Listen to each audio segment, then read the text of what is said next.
So the way that they, you know, these were just like specific types, but when it's specific numbers like this, they broke it down into widths. So it looks like the specific scenario is that it's an online homework system, and it tracks how many hours per week each student spent on the assignment. And so um, the biggest number they've got is 18 hours, which is awful. Please don't do that much homework in here. And the smallest would be one, and then the number of classes they would give you, um, one, two, three, four, five, six. So I think 18 was the biggest. So um, 18 minus one, all divided by six. Um,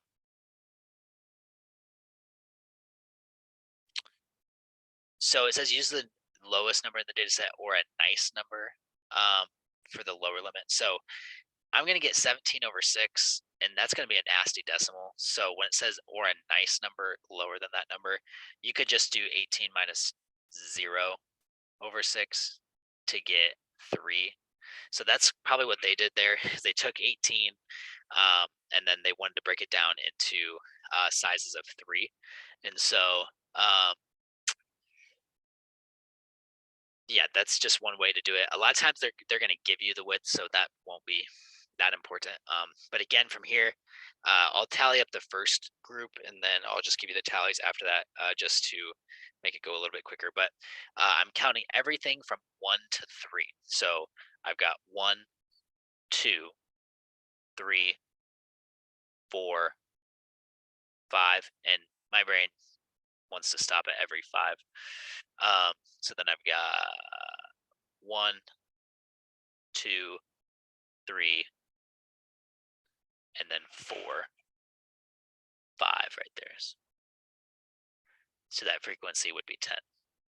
If I did a new color, I'll just do 4 to 6 again. So I've got 1, 2, 3, 4, 5, and then 1, 2, 3, 4, 5, 1, 2, 3, 4, giving me 14 for that. So you could go through that whole thing, or I could just tell you that it's 14, 6, 14, 10, 6, and then 5, 5. So a histogram is what we actually are supposed to do with this data set. And so that's when the bars are touching. I'm not really sure why that makes it a histogram, but like any histogram that you were to Google is going to have those bars, rubbing up against each other like this, which again is different than a bar graph. A bar graph is going to have the separated ones. Um, the difference is that usually the bar graph is different categories, and then the histogram is specific, like number. Um, Probably the easiest way to see it right there would be the languages would want to use a bar graph, and then specific years, because of those widths, would want to use a histogram. So that's kind of the reason why.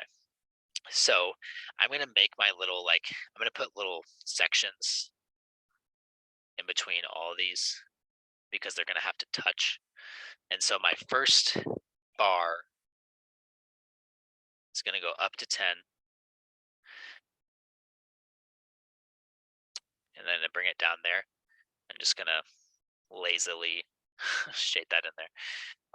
Maybe my wife would make this look nice, so that's good enough. All right, so 4 to 6 should add 14. So then I would come up to 14, and I would make a box like this.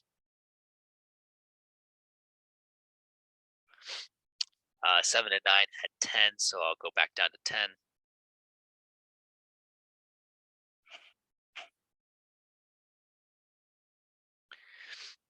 10 to 12 looks like it had 6.